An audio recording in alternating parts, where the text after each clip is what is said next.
Boa tarde a todos e a todas. Estamos novamente aqui na TV da Fundação Perseu Abramo, hoje à tarde, conversando com a Rosane Bertotti. A Rosane é diretora da CUT, da Central Única dos Trabalhadores, é a diretora de comunicação da CUT. E a Rosane, ela é coordenadora do Fórum Nacional pela Democratização da Comunicação. Então, o nosso assunto hoje é esse, democratização das comunicações. Como vocês já estão acostumados, as perguntas serão feitas através do seguinte e-mail, tvteve@fpabramo.org.br. Rosane, por favor, se apresente aí para o nosso pessoal. Bom, boa tarde, Joaquim, boa tarde a todos que estão nos ouvindo. Dizer que é um prazer estar aqui fazendo esse debate nesse espaço onde as novas tecnologias nos permitem, mas também nesse espaço aqui da Fundação Perseu Abramo, que tem contribuído muito com a elaboração de políticas para o Brasil, com o desenvolvimento, com pesquisa, elaborando propostas que vão desde das questões econômicas, políticas e sociais, que são importantes para a construção da cidadania e da democracia do Brasil. Então, para nós, da Central Única dos Trabalhadores e da coordenação do Fórum Nacional pela Democratização da Comunicação, é um prazer estar aqui fazendo esse debate e muito mais fazendo esse debate tão importante que é o tema da democratização da comunicação, que é fundamental para a democracia brasileira. Muito obrigado, Rosane. Há um tempo atrás, a questão da democratização das comunicações era tida como assunto de especialistas, assunto de jornalistas. É possível localizar quando os movimentos sociais se voltam para o debate sobre democratização da comunicação e da própria comunicação como direito humano? Eu diria que o tema da comunicação, ele sempre fez parte da luta dos movimentos sociais. O que tem diferenciado é que, pela trajetória da história e como isso se coloca como uma questão importância vital para o fortalecimento da democracia e com o avanço de possibilidades e avanços na democracia brasileira e com avanços em alguns outros países que apontam novas experiências na linha da democratização da comunicação, esse tema se coloca mais em voga, mais em pauta. A partir do momento que você estabelece mecanismo de democracia participativa, onde o povo, os movimentos sociais começam a participar e começam a apontar, definir políticas, vai despertando a necessidade, o que não é, na verdade, dado esta realidade na comunicação. Então, o forte do movimento social ter aparecido é porque é um conjunto de fatores, mas principalmente pelo avanço que se deu nos espaços da democracia e da participação e no que diz respeito à comunicação não ter avançado. Então, eu acho que ela tem tido esse parâmetro. E um outro parâmetro é o advindo das novas tecnologias, das novas ferramentas, das possibilidades de você levar o diálogo, de você levar a informação e da informação que os movimentos sociais têm trabalhado, que a comunicação é um direito humano, é uma política pública e, portanto, se ela é uma política pública, o Estado ele deve ser indutor, garantidor dessa política pública e regulamentador dessa política pública. Então, quanto mais você avança para a cidadania, mais você quer avançar. Então, acho que é nesse sentido que a comunicação ela toma muito mais os espaços das organizações, dos movimentos sociais, ela toma os espaços das ruas, né? E também muito porque os movimentos, as pessoas, os cidadãos, os brasileiros e as brasileiras, não se veem refletido na política estruturante de comunicação do Brasil. Então, quanto mais eles não se veem refletidos, mais cresce a necessidade. Então, Rosane, como que a CUT se insere nessa luta por democratizar a comunicação? Se os movimentos sociais veem essa importância hoje, tem algum tipo de articulação entre os movimentos sindicais, entre os movimentos sociais, para a democratização das comunicações? Bom, a Central Única dos Trabalhadores, desde o seu nascimento, ela tem colocado temas da sua própria organização, específica do mundo do trabalho, do dia a dia dos trabalhadores e das trabalhadoras, mas também coloca na sua pauta o tema do Estado, da democracia e do Brasil que a gente quer.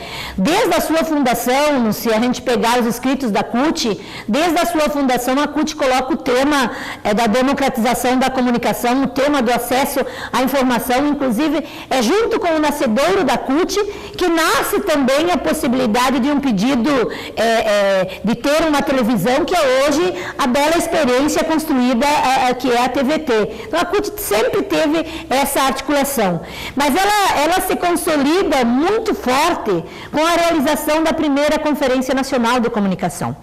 Como eu falei no primeiro bloco, vários debates da participação e da democracia foram recolocados a partir de uma nova proposta do governo para o Brasil, que se iniciou com o presidente Lula. Então, a comunicação era um tema como um tabu, que era impossível de se fazer esse debate. E o Fórum Nacional pela Democratização da Comunicação apresenta ao governo como uma pauta a realização de uma primeira Conferência Nacional de Comunicação. E essa Conferência Nacional de Comunicação é que deu esse pulo da participação do movimento sindical, da agregação do movimento social, porque foi fruto, primeiro, digamos assim, da articulação do movimento social, a realização da primeira conferência.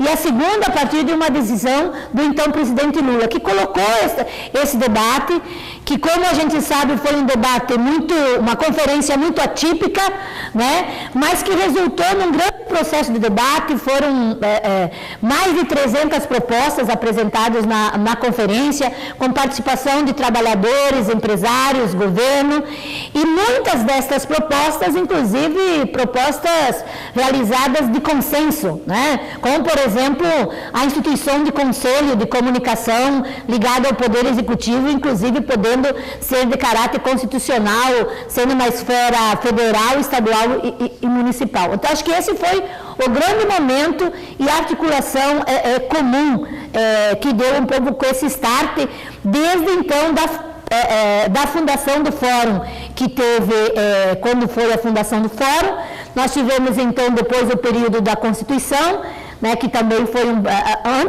tivemos a Constituição, que teve um movimento, logo depois da Constituição nós tivemos então a fundação do Fórum, tivemos uma participação efetiva no processo da construção da TV digital, e o forte se deu na realização, então, desta primeira Conferência Nacional da Comunicação. E, neste momento, essa articulação dos movimentos sociais se articula no projeto de lei de iniciativa popular, no projeto de lei de mídia democrática de iniciativa popular. Mas diga mais uma coisa, você falou aí que a Conferência de Comunicação foi atípica. O que quer dizer isso? Vamos relembrar o que foi essa atípica. Porque a partir do momento que se tomou a decisão da realização da conferência, criou-se, ela foi atípica porque ela teve critérios completamente diferenciados, ela teve critérios, não era um critério que garantia a participação por igual para todos, né? Ou seja, era uma conferência que garantia a participação de 40% da sociedade civil, dos trabalhadores, digamos assim, dos movimentos sociais, 40% da sociedade civil, da representação dos empresários e 20% do governo, né? Todo esse processo, essa construção, construída de comum acordo, com a participação dos empresários e com a participação do governo, e parte dos empresários, depois de estar na mesa, de estar na negociação, de assumir o processo da organização da conferência, resolveram dizer que não iriam participar da conferência e se retiraram dessa conferência. Ou seja, deslegitimando todo um processo de debate, de participação social, da construção, do debate público, né? Do debate que começa nas comunidades, nos municípios, nos estados, chegando à esfera federal. Mesmo assim, essa conferência foi realizada com grande participação, com praticamente todos os estados fizeram as suas conferências, e com a conferência nacional realizada com construção de um processo de debate e separando propostas que foram de consenso e propostas que foram a voto, né? E não existiu nesta conferência, por isso que ela era típica, não existiu votação do que a gente costuma chamar de maioria simples, né? Só poderia ser votado, só poderia ser considerado o que tivesse no mínimo 60% para poder passar, né? Então, por isso que ela foi uma conferência típica. Mas mesmo assim, ela teve uma grande importância porque colocou na rua o debate da comunicação enquanto direito, enquanto uma política pública. Ela conseguiu articular o debate da diversidade, da questão de gênero. Ela trouxe para o debate, desde da radiodifusão, a questão da internet, a questão da telefonia, das teles. Essa que eu acho que foi a grande riqueza da conferência, porque colocou no mesmo espaço desde movimentos sociais do campo, pensadores, empresários, governo, movimentos sociais, para debater uma proposta, uma política pública de comunicação. Muito bem, você já recuperou um pouco da história, mas vamos concretizar, né? Então teve o movimento da redemocratização, teve a Constituinte, a nova Constituição promulgada em 88, o Fórum Nacional pela Democratização da Comunicação em 1990, no governo do presidente Lula foram realizadas as conferências de comunicação. Né? Um grande momento, um grande debate.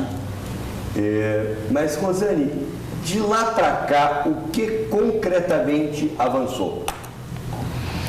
Bom, a estrutura de comunicação do Brasil é uma estrutura que ela vem, digamos assim, a lei que rege a comunicação do Brasil é da década de 60.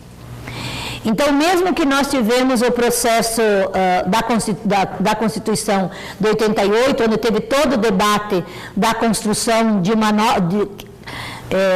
um novo cidadão, até a nossa Constituição é chamada de Constituição Cidadã, no que diz respeito à comunicação, os artigos simplesmente foram colocados na Constituição, não foram regulamentados. Então, isto, por exemplo, ainda o Brasil, o governo, os deputados, os senadores, deve isso ao povo brasileiro. Regulamentar, nós estamos vivenciando 25 anos da Constituição e ainda não foi regulamentado os artigos importantes, como a questão do respeito à produção regional, como a questão do fim do monopólio, do fim da propriedade cruzada. Então, esse digamos assim, é uma dívida. O que eu acho que eu traria como grande avanço, traria dois avanços nesse último período. Um deles é o avanço das novas tecnologias, a possibilidade de você criar um processo de comunicação que vai além da rádio e da televisão. Hoje você pode fazer essa comunicação que nós estamos fazendo aqui via o sistema, via esse site, você pode fazer comunicação das redes sociais e através deste mecanismo você tem uma forma de você fazer uma contraposição, um diálogo daquilo que é dito ou dado como uma única versão para a questão da rádio e televisão. Um outro grande avanço que eu acho que foi fundamental é a instituição de uma empresa brasileira de comunicação, a EBC.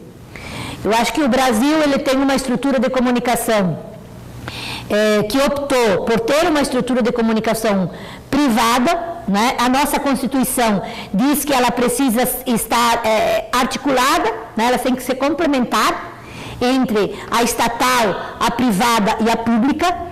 Infelizmente, até bem pouco tempo, nós só tínhamos praticamente a privada e algumas experiências estatais, e como advindo da EBC, nós começamos a colocar, digamos assim, um ponto, né,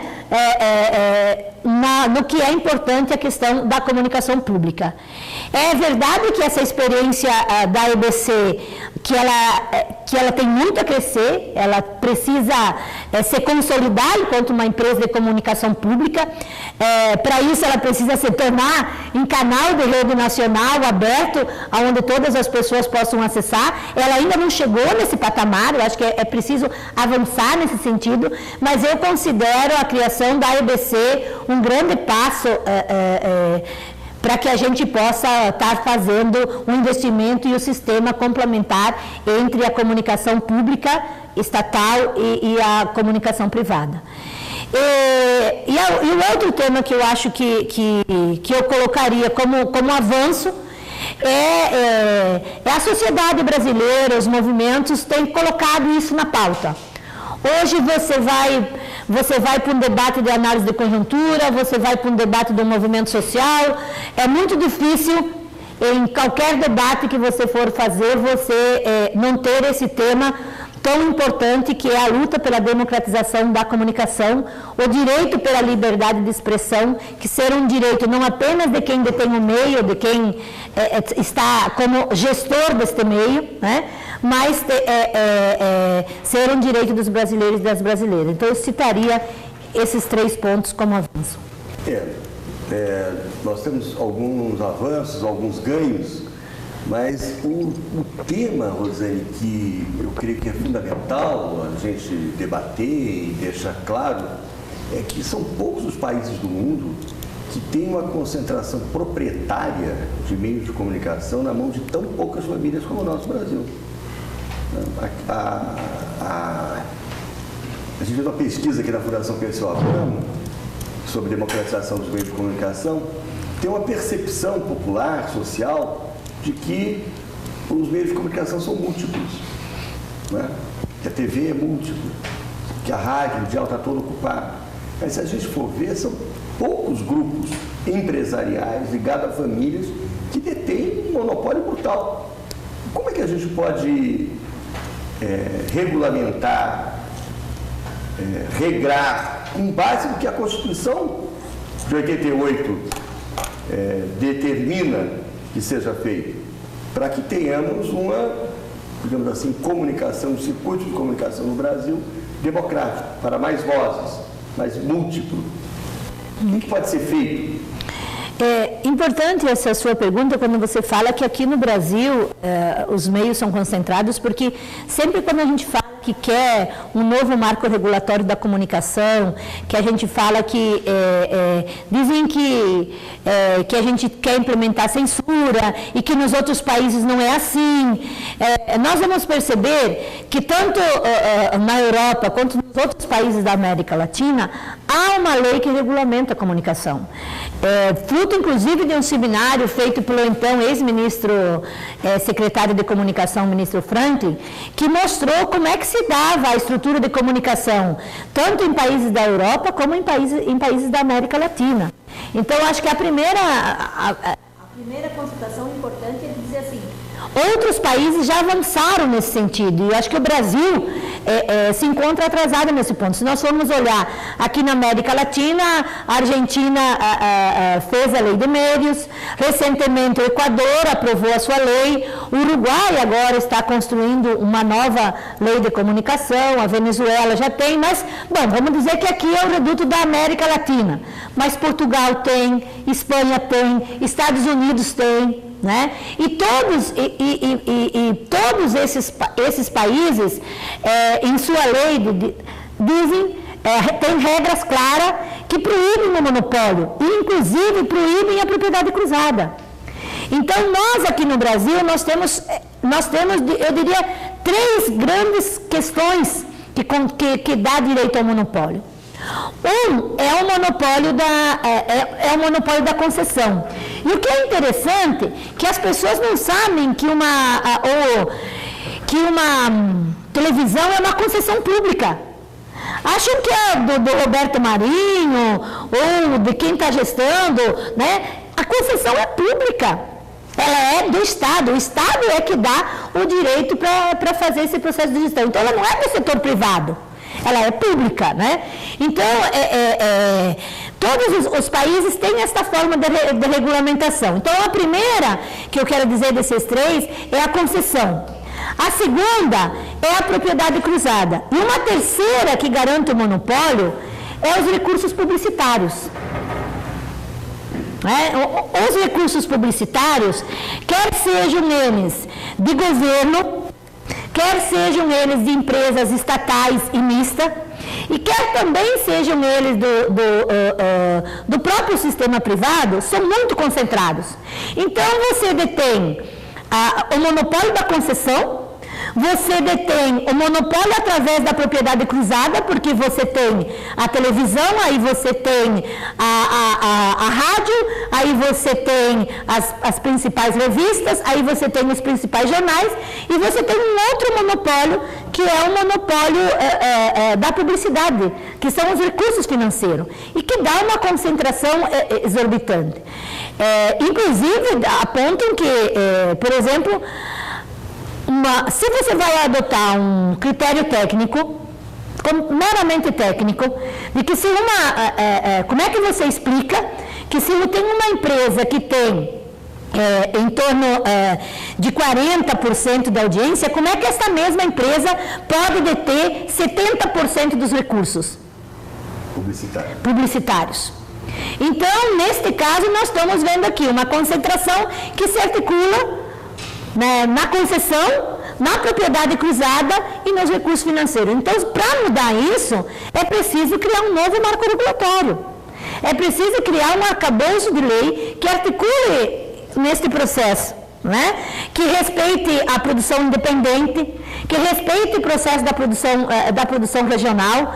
É preciso criar um marco que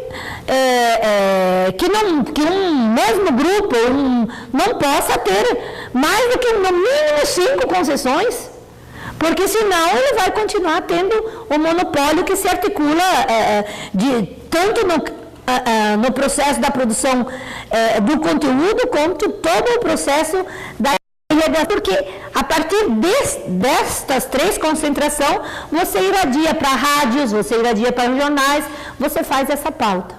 Muito bem, muito obrigado, Rosélia. Muito bem, pessoal. Então, nós estamos recebendo as questões pelo e-mail tvtve@fpabramo.org.br. Rosélia, nós temos uma pesquisa, como eu já disse aqui, na Fundação Perseu Abramo, que é de seu conhecimento, e uma questão importante que nos chamou a atenção é que 82%, mais de 80%, diz que vê TV aberta todo dia. Quase a metade, 43%, no entanto, diz que não se reconhece na programação, na grade da TV aberta. E, além disso, 1/4, além de não se reconhecer, se entende retratado negativamente.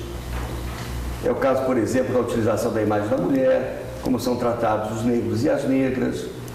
Nós entendemos a partir daí que é um argumento forte para o nosso movimento pela democratização dos meios de comunicação entrar no conteúdo do que é divulgado. Qual a opinião sua sobre esse comentário nosso?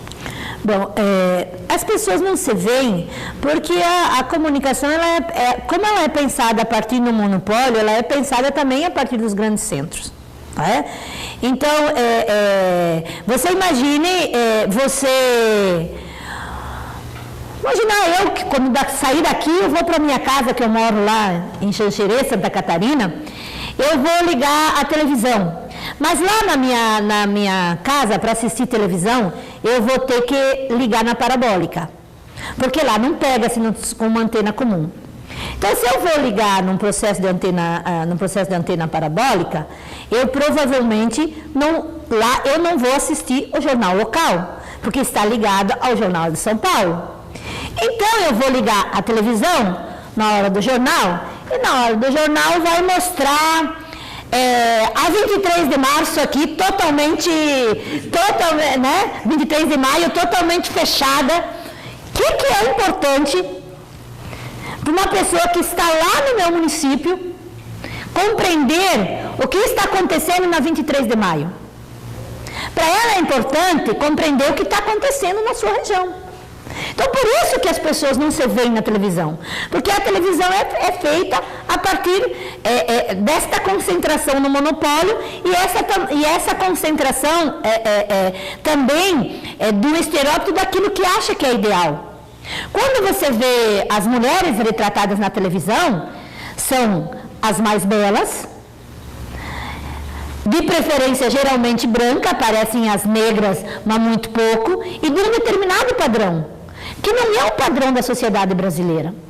Quando você vê um programa, uma novela, o engraçado que é tão difícil de ver as pessoas em um programa de televisão, acordar de manhã cedo, tomar café, pegar metrô, ônibus, ir para o trabalho, ficar responsável por filho na creche, voltar para casa, cuidar dos seus casos. Isso não aparece na televisão. E essa é a realidade dos brasileiros e das brasileiras. É por isso que o povo não se vê na televisão. É porque a realidade vivida pelos brasileiros e as brasileiras não é repassada na televisão. A televisão trabalha com o imaginário e não com a realidade dos... Então, eu acho que nesse sentido...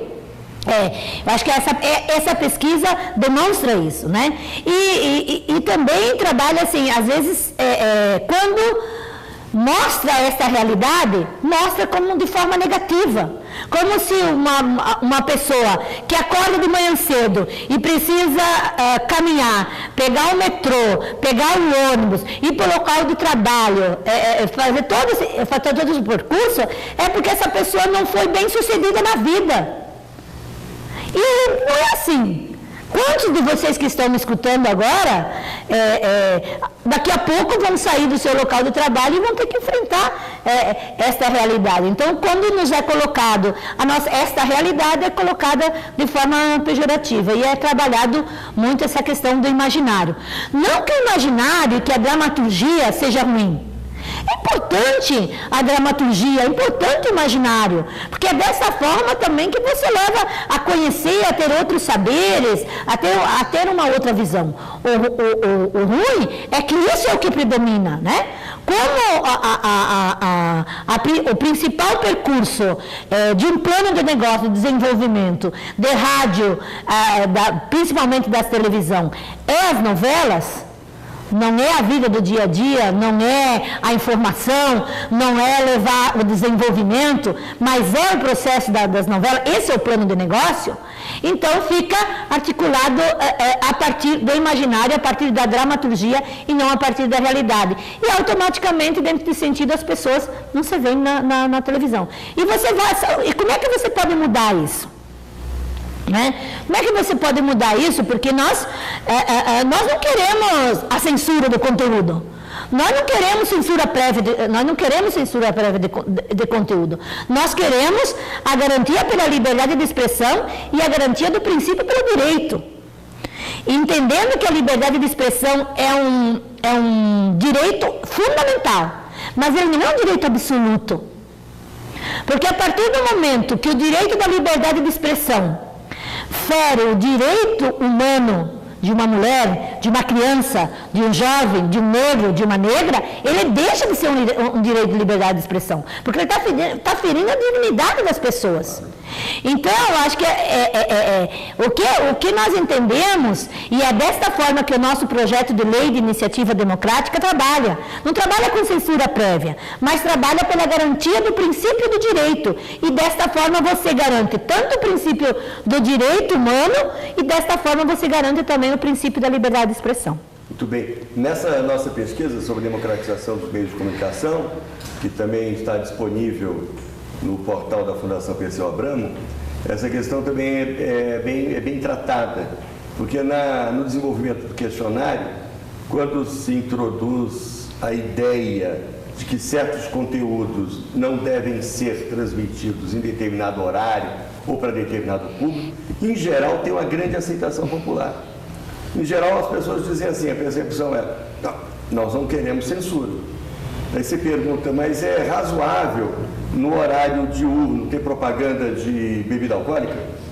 Não. A enorme maioria diz que não. Cenas de violência. Então, não, essa ideia que os empresários difundem de que qualquer regulamentação é igual à censura, não é aceita pela maioria do povo brasileiro. Alguma regulamentação há que ter. E, por falar nisso, estamos vivendo no mês de outubro algum projeto de intensificação das atividades para a aprovação do projeto de lei da mídia democrática? Então, esse projeto de lei de iniciativa democrática, ele nasce de uma percepção do movimento social que vai para além do Fórum Nacional pela Democratização da Comunicação, por entender que nós fizemos a primeira Conferência Nacional de Comunicação que resultou em muitas propostas e que até o presente momento não há sinais positivos de que se transforma, digamos assim, em um projeto ou vindo do Poder Executivo ou do próprio Poder Legislativo na garantia de uma nova lei da comunicação. Então, a partir dessa estratégia, o movimento social organizado fez uma discussão de que era importante você criar uma ação. E essa ação resultou a partir desse projeto de lei de iniciativa democrática, que como outros projetos, como por exemplo o Ficha Limpa, né, onde 1% do eleitorado brasileiro, assinando um projeto, pode se transformar em projeto de lei de iniciativa popular, dando entrada na casa. Nós fizemos esse projeto e lançamos ele no mês de maio, e agora tivemos todo o processo de maio até aqui, de colocar para a sociedade a existência desse projeto, de fazer um processo formativo, de demonstrar o que é esse projeto, com quem que ele dialoga, como ele dialoga com as questões das mulheres, como ele dialoga com a questão de restringir o monopólio, como ele dialoga com a questão da participação e da gestão da comunicação. Portanto, defendemos neste projeto um conselho de comunicação, né? Como ele dialoga com a questão da diversidade, como partilhar aos movimentos sociais o direito de antena, né? Que por exemplo, várias experiências, como em Portugal, Espanha, outros países têm o direito de antena, que no Brasil nós não temos. Então, agora, esta semana, que entra a próxima semana, é a semana da democratização da comunicação. Ela tem sido considerada, essa semana, durante o período, como a semana da luta pela democratização da comunicação.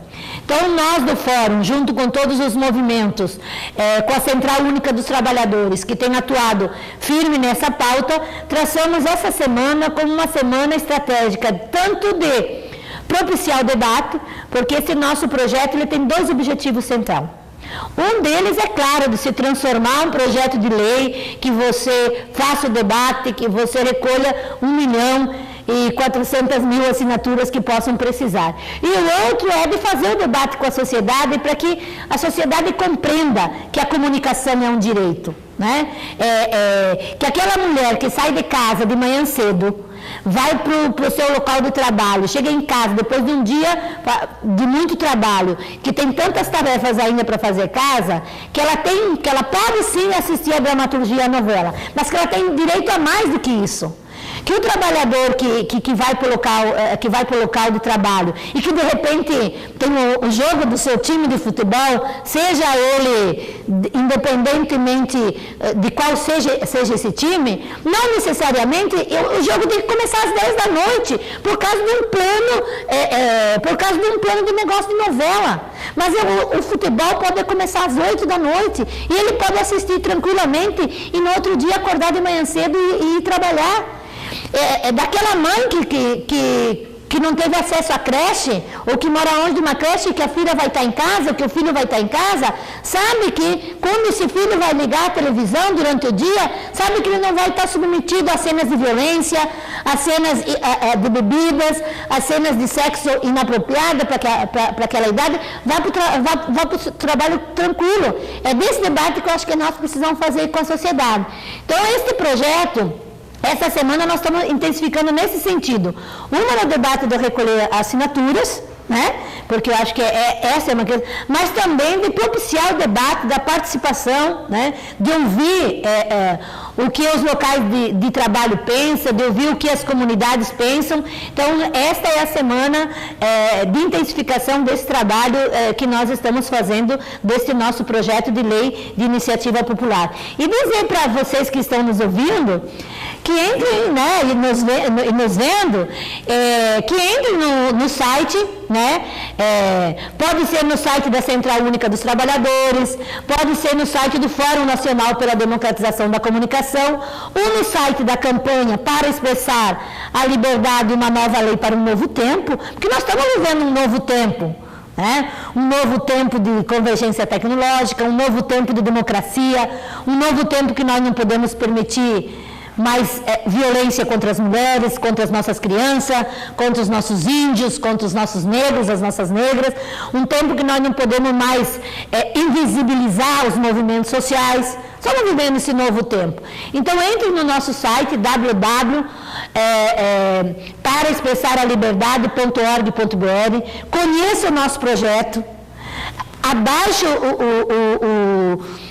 a folha de rosto, abaixe a folha de assinatura, assine, converse com o seu amigo, com o seu colega de trabalho, na sua família, assine esse projeto e envie para nós, porque a democracia, ela se faz com a participação social, a cidadania, ela se fortalece com a participação social. Então, convocar mais uma vez a vocês que estão nos ouvindo, nos assistindo, para que possam fazer parte dessa luta pela democratização da comunicação, parte dessa campanha, para que cada vez mais a gente possa, a sociedade brasileira, os movimentos sociais, o trabalhador, a trabalhadora, possam ser sujeitos da transformação e da democracia no Brasil. Muito obrigado, Roseli.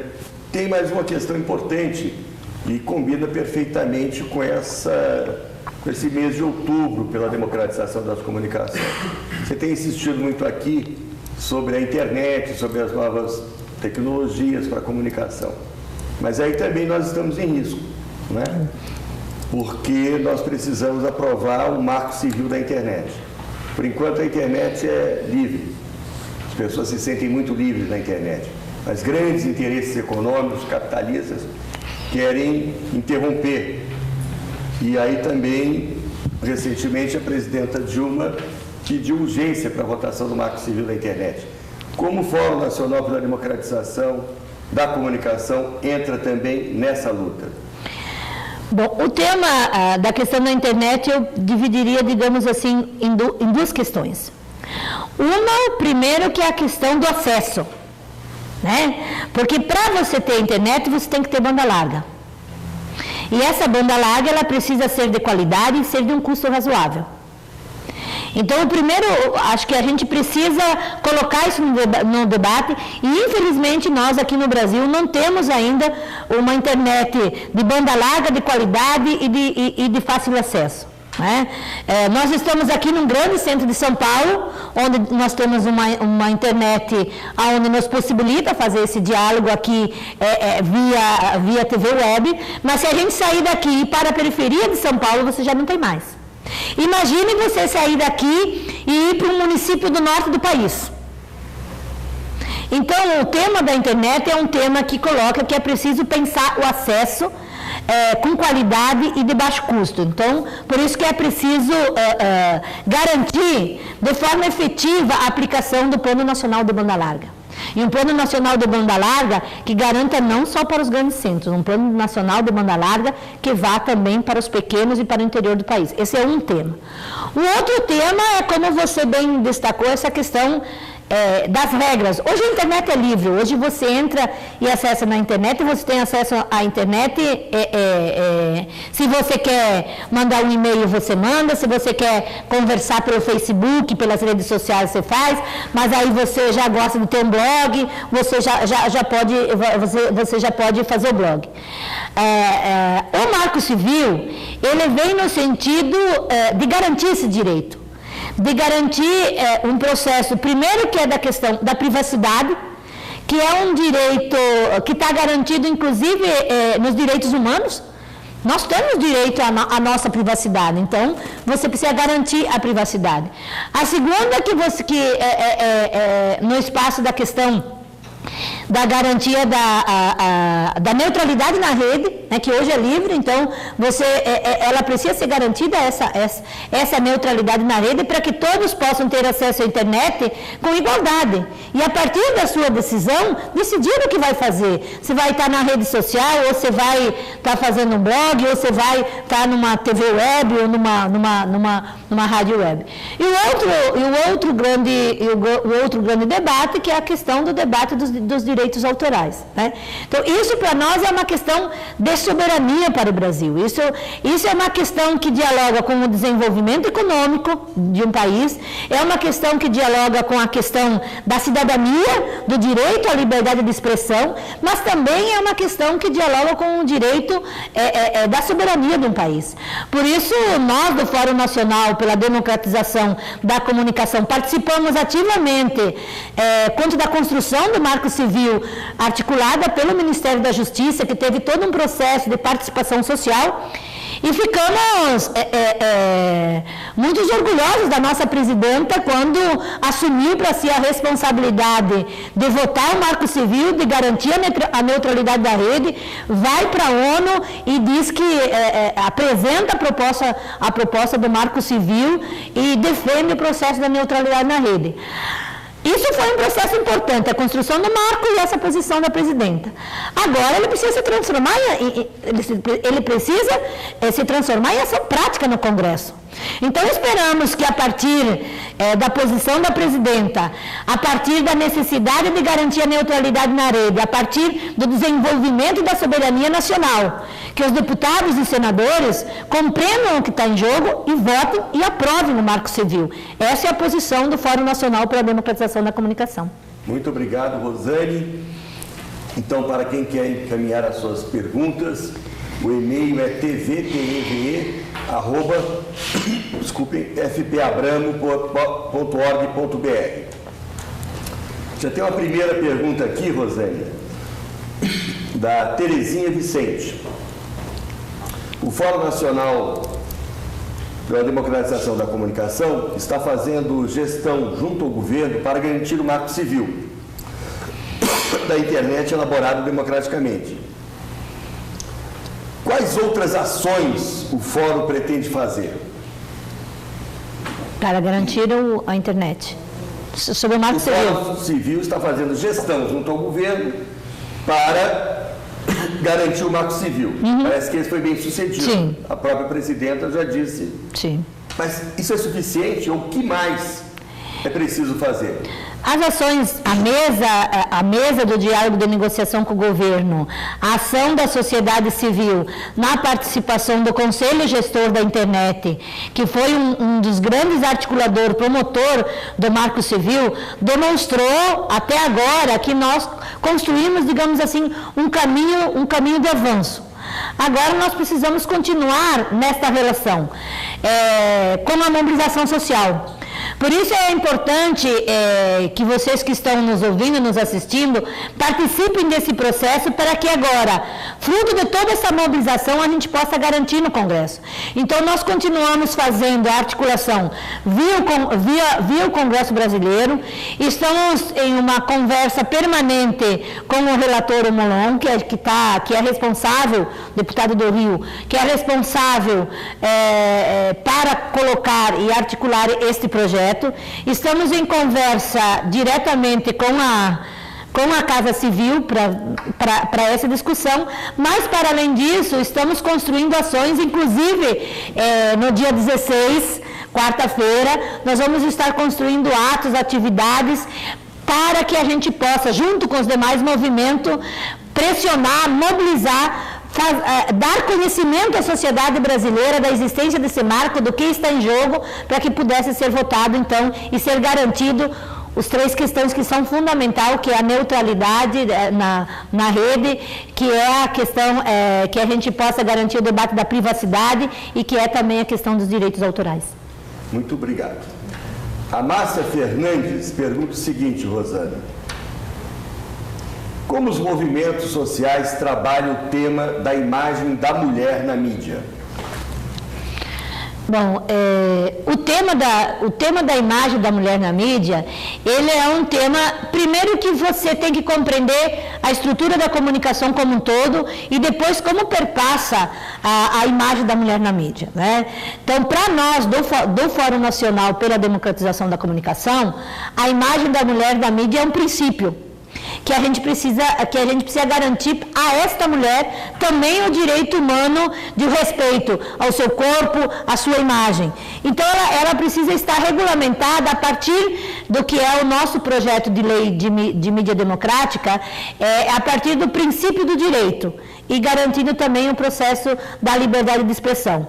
E a outra questão que para nós é importante é demonstrar às mulheres, os movimentos sociais têm feito muita formação no sentido de como as mulheres veem na televisão. Inclusive, recentemente, o Instituto Patrícia Galvão fez uma pesquisa que demonstra claramente que grande parte das mulheres, que elas, quando se percebem nos grandes meios de comunicação, elas são tratadas ou como um objeto sexual ou como como um processo de mercadoria de venda. Então, todo esse debate da formação, da construção da ideologia, da construção do estereótipo de que tipo de mulher é a mulher certa de se ter no Brasil, se é que existe uma mulher, porque as mulheres brasileiras são feitas de muitas cores, são feitas de muitas raças, são feitas de muitas gingas, são feitas de muitas qualidades,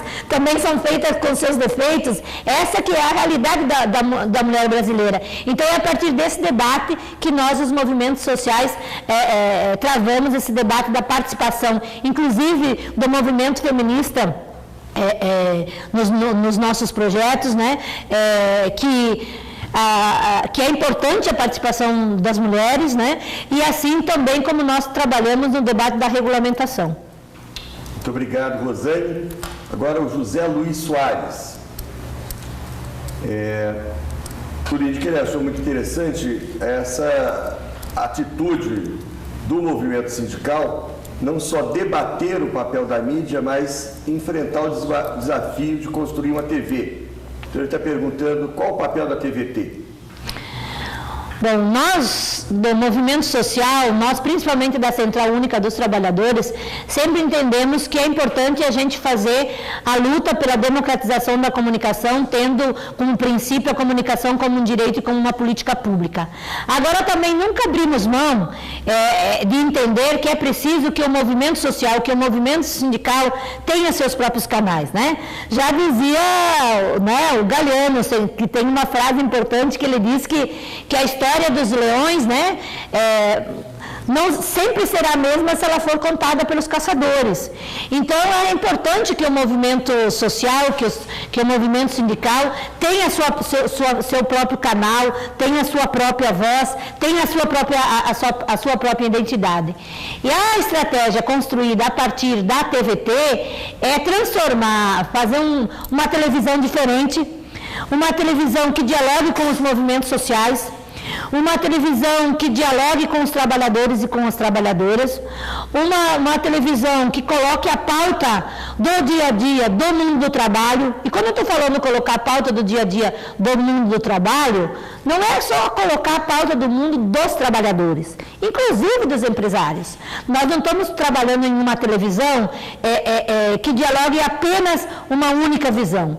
A estratégia da TVT passa por ela não é uma televisão da Central Única dos Trabalhadores, ela não é uma televisão do Sindicato dos Metalúrgicos, ela tem participação da central, ela tem participação dos sindicatos do metalúrgico, como outros movimentos sociais, ela é gestada por uma fundação e ela tem esse objetivo estratégico de dialogar, de construir uma nova proposta de televisão, mostrando aquilo que não é mostrado nas outras televisões, respeitando o dia a dia dos trabalhadores, das trabalhadoras, com diálogo com o movimento social, pela cidadania e pela democracia. Muito obrigado, Rosane. Agora o Cláudio Sampaio.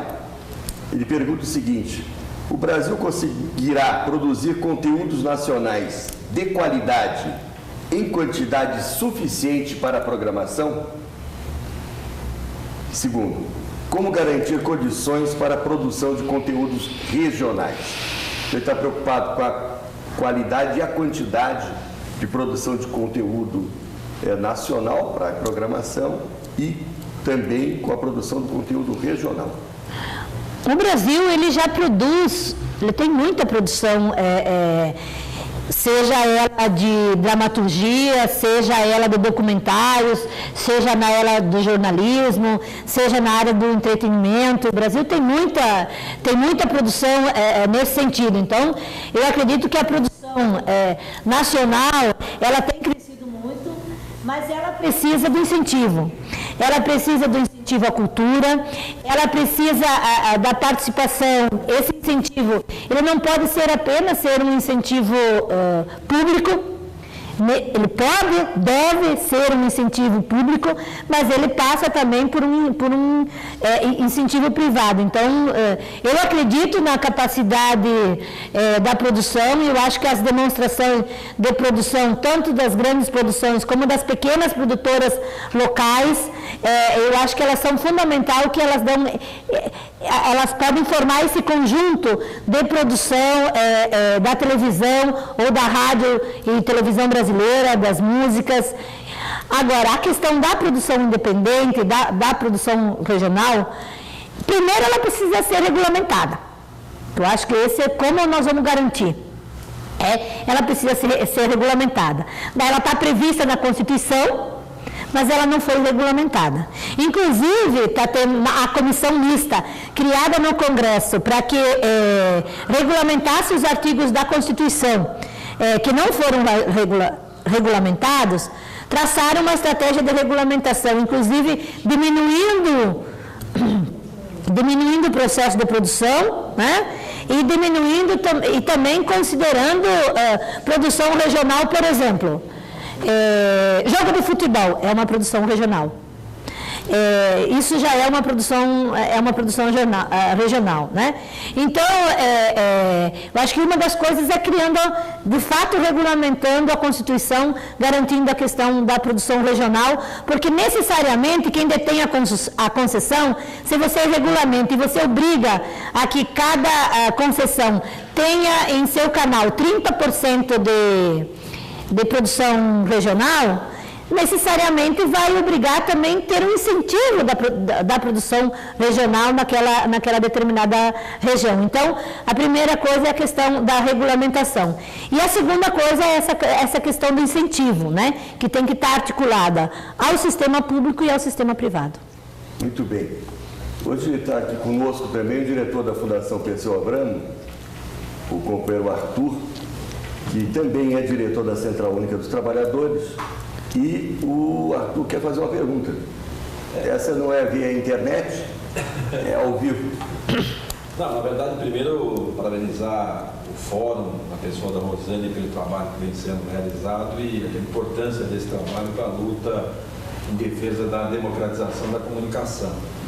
Mas queria fazer uma sugestão e aproveitar o momento para falar um pouco sobre uma iniciativa também da Fundação Perseu Abramo, com o nosso companheiro Vinícius Lima, de editar um livro com a legislação dos países que estão aprovando propostas de avançar nesse tema da regulamentação da comunicação, como, por exemplo, a recente lei aprovada na Argentina e em outros países, e de como a gente pode construir uma parceria entre a Fundação Perseu Abramo e a CUT, com seus mais de 3.700 sindicatos filiados, 7 milhões de trabalhadores, seria muito interessante conseguir fazer com que esse trabalho de pesquisa, mas também de tradução que nós estamos fazendo dessa legislação, pudesse chegar ao maior número possível de trabalhadores e trabalhadoras na base dos sindicatos, não só CUTistas, mas, neste caso, falando diretamente aqui para o dirigente da CUT, fazer essa sugestão de construção de uma articulação. O som saiu bem aí do que o Arthur perguntou, que ele estava sem microfone, então eu vou sintetizar. O Arthur diz o seguinte, Rosane, e aos que estão nos ouvindo e vendo. A Fundação Perseu Abramo vai publicar em breve, em parceria com o Barão de Tararé, uma publicação organizada pelo professor Vinícius Lima, que traz algumas legislações de alguns países, inclusive da União Europeia, sobre a regulamentação da comunicação, e o Arthur está sugerindo uma parceria mais ampla, especialmente com a CUT, para a difusão e propagação desse novo produto que esse semestre ainda será lançado. Eu acho que experiências dessa natureza, elas são fundamentais. Inclusive, no dia 21 e 22 de setembro, nós tivemos a plenária nacional do Fórum pela Democratização da Comunicação, e nesta plenária nós lançamos um livro, também escrito pelo professor Vinícius, que fez um estudo de como se organizam os conselhos de comunicação. Da onde surge a ideia dos conselhos, como estão estruturados os conselhos que existem no Brasil, nos estados e nos municípios. E esse livro, esse estudo foi feito pelo professor Vinícius e ele foi editado, então, pelo Fórum Nacional pela Democratização da Comunicação, em parceria com a Central Única dos Trabalhadores. Será lançado esse livro agora, no dia 16, às 19 horas, aqui na sede do Barão, e esse livro, então, também a gente está articulando, entregando para o movimento social, para o sindicato, porque a pesquisa, o estudo, ele tem um papel fundamental. Agora, quando essa pesquisa é apropriada, o movimento social, o trabalhador, a trabalhadora se apropria dessa pesquisa, ela reelabora a partir do seu local de trabalho, a partir da sua vivência, a partir das relações que essas próprias pessoas constroem. É a partir daí que eu acho que a pesquisa se torna em ação concreta. Então, eu acho que sempre que você consegue pegar uma pesquisa e colocar na mão do povo brasileiro, e o povo brasileiro consegue, a partir da sua vivência, a partir do seu conhecimento, elaborar através desse estudo, a sociedade brasileira sempre sairá ganhando. E eu acredito que, com certeza, as pessoas saberem que existe uma lei na Argentina, que existe uma outra lei em outros países, e que estamos em processo da construção de uma nova lei no Brasil, a partir do nosso projeto, poder fazer os processos comparativos. Muito obrigado, Rosane, muito obrigado a todos e a todas. Foi mais um bom debate aqui na TV da Fundação Perseu Abramo.